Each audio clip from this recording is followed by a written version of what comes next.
Showing off. Narrated Abu Musa, a man came to the Prophet of Allah, may Allah's peace and blessings be upon him, and asked, a man fights for war booty, another fights for fame, and a third fights for showing off. Which of them fights in Allah's cause? The Prophet, may Allah's peace and blessings be upon him, said, he who fights that Allah's word should be superior fights in Allah's cause.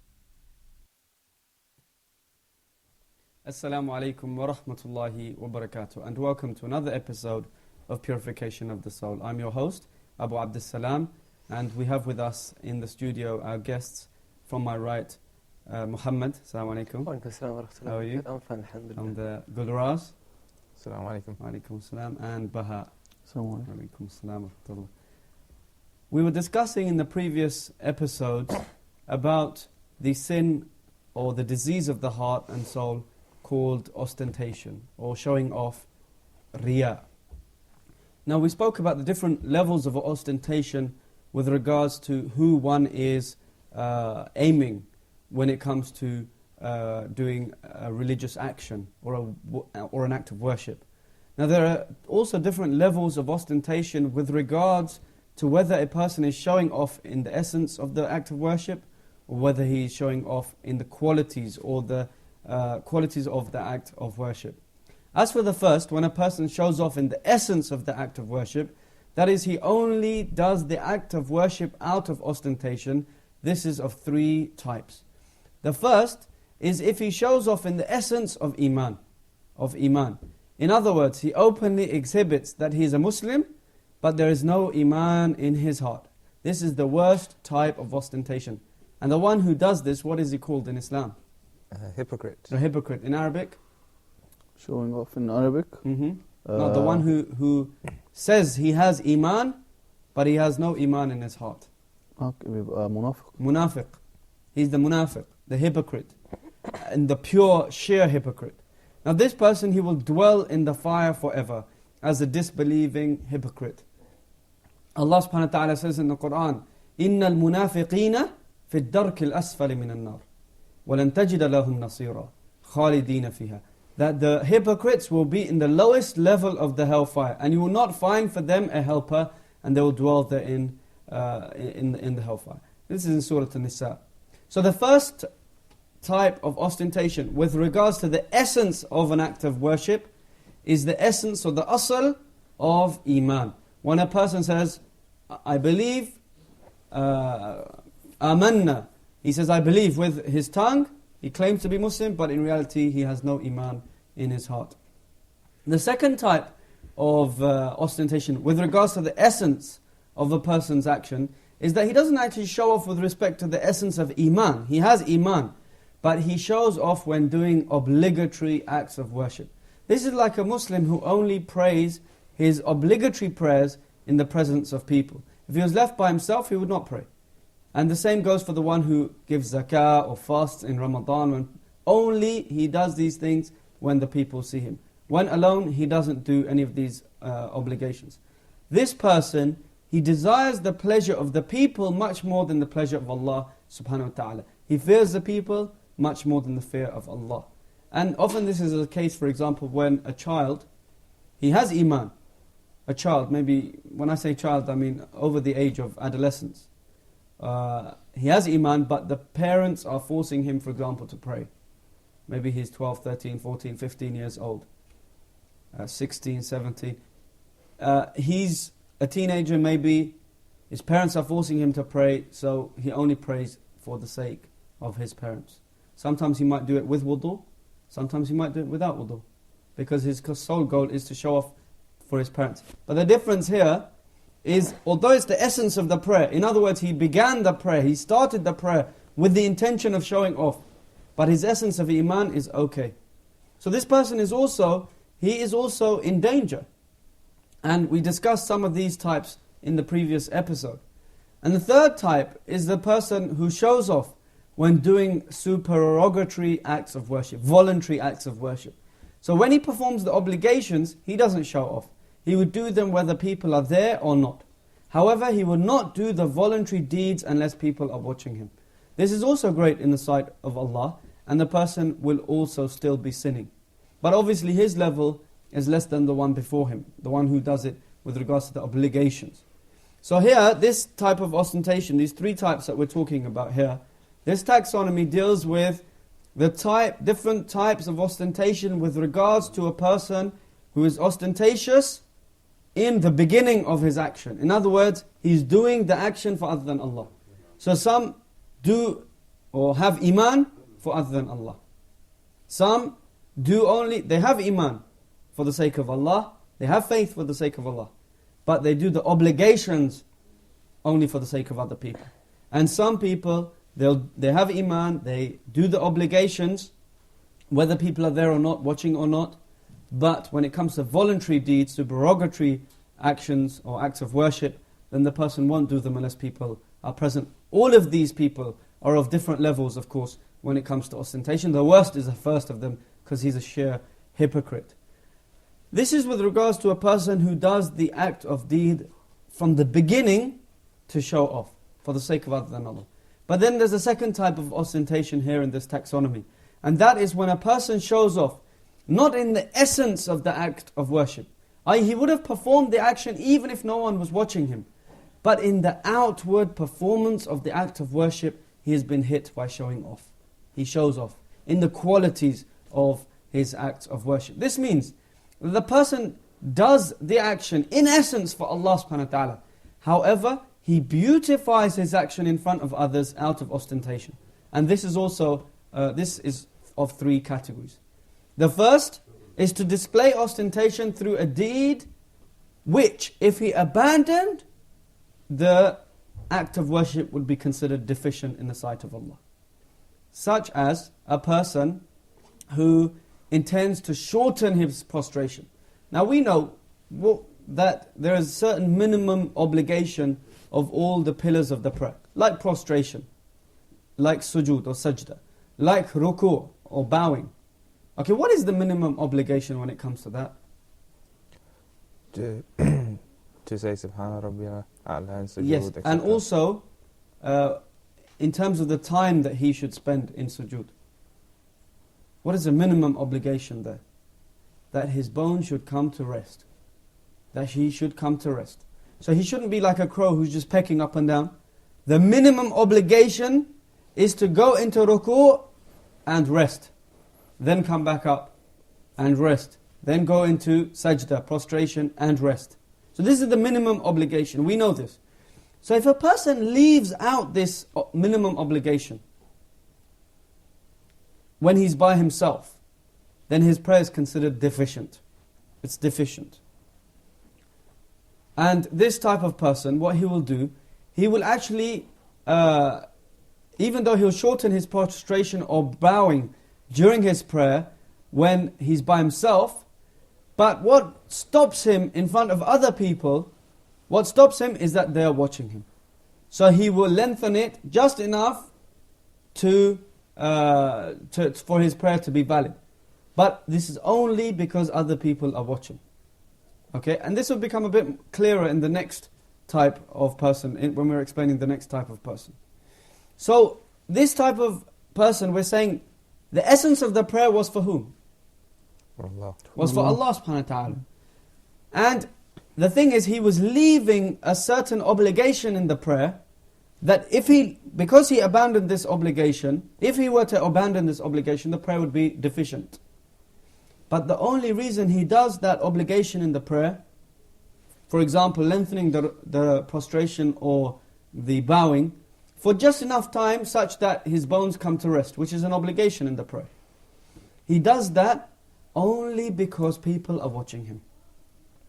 Now the second type of this is this ostentation through a deed by leaving something which did not constitute a deficiency.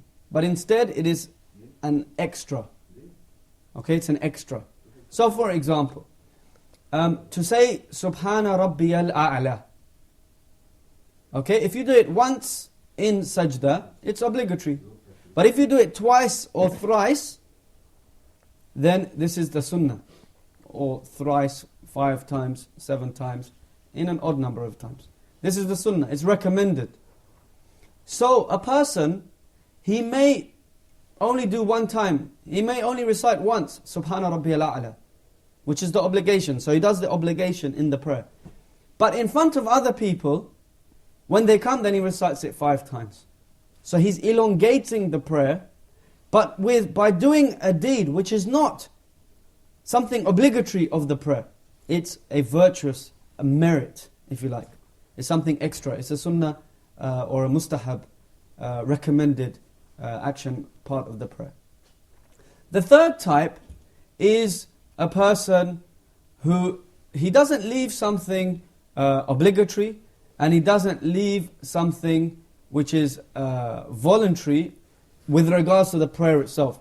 But he displays ostentation through doing acts which do not belong to the supererogatory category, such as arriving at the masjid well before other people. Sorry, let me repeat that. He is doing acts of worship that belong to the supererogatory category, but they don't actually belong to the act of worship itself. So for example, the prayer. Okay? When a person goes early to the masjid, he goes early to the masjid well before the other people, or he tries to stand in the first row, there's not actually part of the prayer. It's outside of the prayer, but it's something voluntary that a person should do, and he'll get good reward for that. Because it's a voluntary recommended deed. So this type of person, if he was by himself, he would not rush to the masjid to go early and try to get the front row. But as soon as his friends are there watching him, then he rushes to show that, hey, I'm a pious person, I go to get the front row. Why? Because the Prophet ﷺ said the best rows for men are the front rows. After the break, inshallah, we'll see some more details with regards to ostentation. وصلى الله وسلم وبارك على نبينا محمد وعلى آله وصحبه أجمعين. السلام عليكم.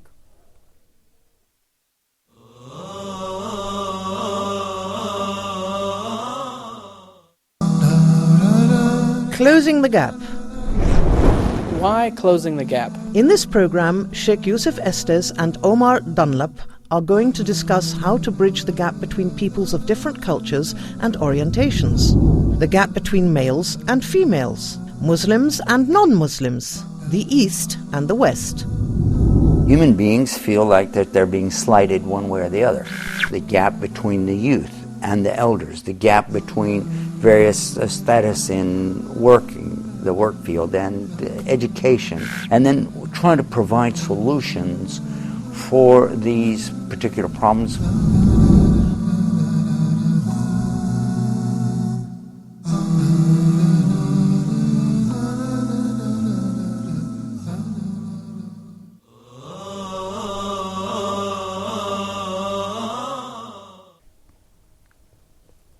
Assalamu alaikum and welcome back. Before the break, we were discussing some of the different levels of ostentation. First of all, what is ostentation?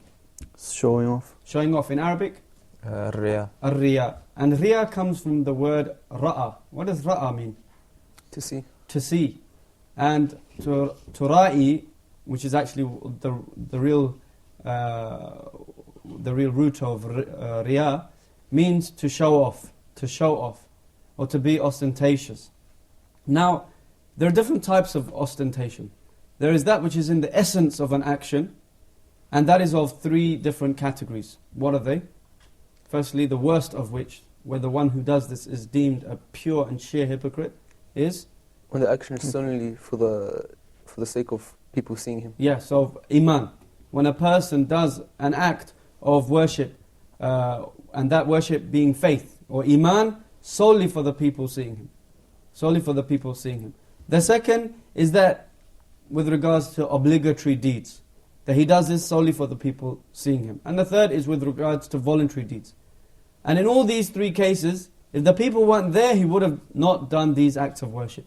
He's only doing these acts of worship, in other words, claiming to be a believer, doing the 5 pillars, for example, and doing the voluntary deeds, for example. So these 3 things he'll only do when people are there. This is in the essence of the act of worship. The second type, we said, of ostentation is that with regards to the qualities of the act of worship, beautifying acts of worship. In other words, the essence of the act of worship is there, but a person beautifies it more in order for the people to see. And we said that this is also of three types. One is when a person does an action which he would have normally left, and that action would make deficient his act of worship. And what's an example of that? For example, he would have prayed anyway. He would have prayed anyway, but because people are looking, he lengthens the sujood, sujood, the his recitation. prostration, and ruku', his bowing. To the extent that if they weren't there, he would have only lengthened it. He wouldn't even have lengthened it. He'd gone down and gone up straight away, without even the minimum obligation of that ruku' and sujood. So in this case, he's doing an act of worship. He's doing a particular quality. He's bringing into a quality of his act of worship a level that if he had left, his act of worship would have been deficient.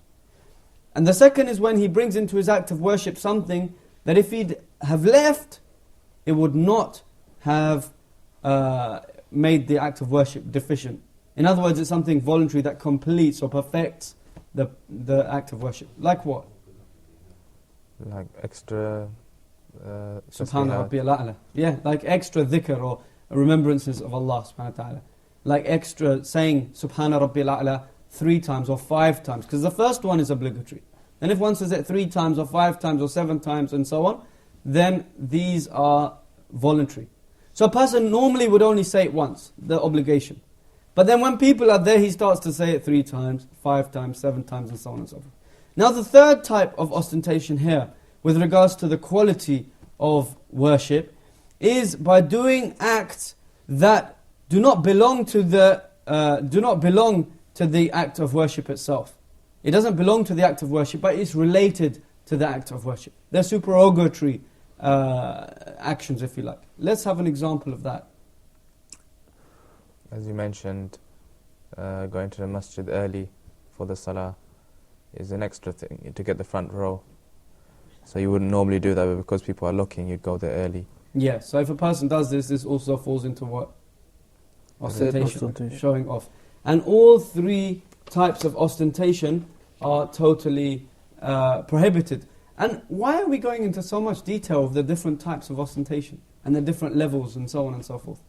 The reason why is because when we know, for instance, the evil of something, we can avoid it. Yeah, when we know the evil of something, we can avoid it. But also, there's another reason, slightly deeper than that.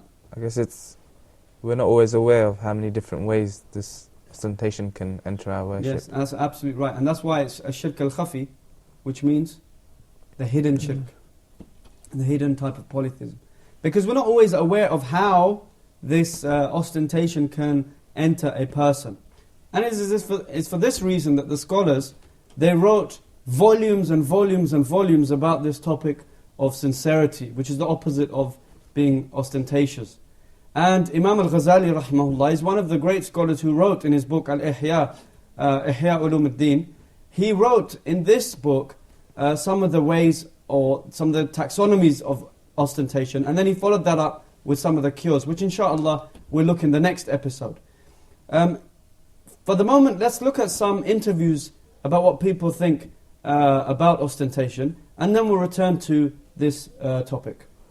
When you show an act of worship, that means you do things for showing people, not for Allah, and by that you don't get the thawab. I think when someone says that he's going to pray in front of people, telling them that he's going to pray, or praying in front of a lot of people, show them he's going to pray, even though he can go to any open place or a place that doesn't have people. Or when he's praying and just saying the words in a loud voice, even though he has to make it low. Telling people that I'm going to pray, talking loud voice while praying. First of all, I think it's religiously, it's definitely wrong. Because Prophet Muhammad said, you shouldn't show off, you shouldn't walk on the street, showing off, showing your body, showing all that. So it's wrong religiously. Second of all, socially, people don't hate those people who show off. You know, you reject the person when you see a person showing off. You just reject him. You know, it's not nice. Yeah. Third of all, due to the culture and tradition, our ancestors and all of that, they didn't show off. So we can see how important it is to be aware of this disease of ostentation, and how one, can try to keep away from this, or how important it is for somebody to keep away from this disease. Now we've seen some of the degrees of ostentation which relate to the objects with regards to which ostentation is taken, or through which ostentation is undertaken. Some of them are worse than others, as we've seen, but all are blameworthy. But when somebody is ostentatious, he usually has a purpose or goal for why he is showing off. Why is he showing off his acts of worship? This could be like trying to obtain wealth or status or the like. So the purpose or goal of ostentation also has 3 degrees. But before we talk about that, let's see what our viewers think about that. Why do people show off their good deeds? For instance, they might want to show that they are pious. For instance, you may have a person who said he wants to show that to other people that he's pious. So therefore he might not change his clothes, he might not change his trousers, or something like this. Another reason could be so that people don't have a bad impression of him. If they don't see him praying, they say, "Oh, he's an evil person." So for that, you mean? Yeah. So in your case, he wants praise from the people to make out that he's pious, or he's, and so on and so forth. And in the example you gave, because he's fearful of being censured, he's fearful of being blamed, or trying to hide the bad things he got himself. Yes. And that is particularly the case when a person leaves off the obligations, but he does it in front of people because he's trying to hide his bad qualities. Well, the reasons, we can sum them up, and it is what you said. And the worst, or the worst and most destructive type, is when a person is ostentatious in order to perform something haram. In other words, he's using ostentation or acts of worship, and he's showing those off in order to obtain something haram. And an example of this is when a person displays good deeds in order to get closer to a woman, for example. Or when he displays good deeds in order to attain a position of authority, which he can abuse and attain unlawful wealth. This type of ostentatious person is the most hated by Allah subhanahu wa ta'ala. Why? Because this person has used acts of worship to commit a sin, to commit a crime, to commit something that is haram, and he's taken these acts of worship as a tool for his sinfulness. So you can imagine how evil this is. He's using acts of worship, which is something that righteous people should do. Something that he should be, in fact, trying to attain the reward of Allah. Trying to attain the pleasure of Allah by. But he's using that to attain something unlawful, to commit an offense. The second type of person, or the second type of goal, is when a person aims at obtaining worldly gain that is in itself lawful. For example, property or marriage. But he wants to do this in an unlawful way, in other words, by being ostentatious in his acts of worship. So an example could be a person who busies himself with giving Islamic lectures for people to give him money, or for someone to offer his daughter to him in marriage. This kind of ostentation is prohibited, as it entails seeking something of this worldly life through obedience to Allah, but it is less grave than the previous degree. But it is nonetheless a sin. One should intend by any act of worship that he does the sake of Allah subhanahu wa ta'ala. The third type is when a person does not intend to obtain a worldly gain or wealth, but rather displays his worship for fear that he may be thought of as lazy. An example of this could be someone who prays Taraweeh prayer in Ramadan, which is a voluntary act. But he does this in order to be seen as not being lazy in his deen. And all of these degrees and ranks of ostentation expose the person who is ostentatious to Allah's wrath. And ostentation, as we said, is one of the severest causes of destruction. In the next episode, inshaAllah, we'll look at how can we know if this hidden disease is in us? And this is very important, because we've said about how evil this disease is, but we've also talked about how difficult it is for a person to control himself, and how hidden it is from a person. So we're going to see some telltale signs that we should look at ourselves and see, is this present in us? Because if it is, then these are signs that a person may be ostentatious. And then after that, inshallah, we will look at some of the cures of ostentation. May Allah subhanahu wa ta'ala protect us from all types of shirk, riya, sum'a, ujub, and all types of shirk. وصلى الله وسلم وبارك على نبينا محمد وعلى آله وصحبه أجمعين. السلام عليكم ورحمة الله وبركاته.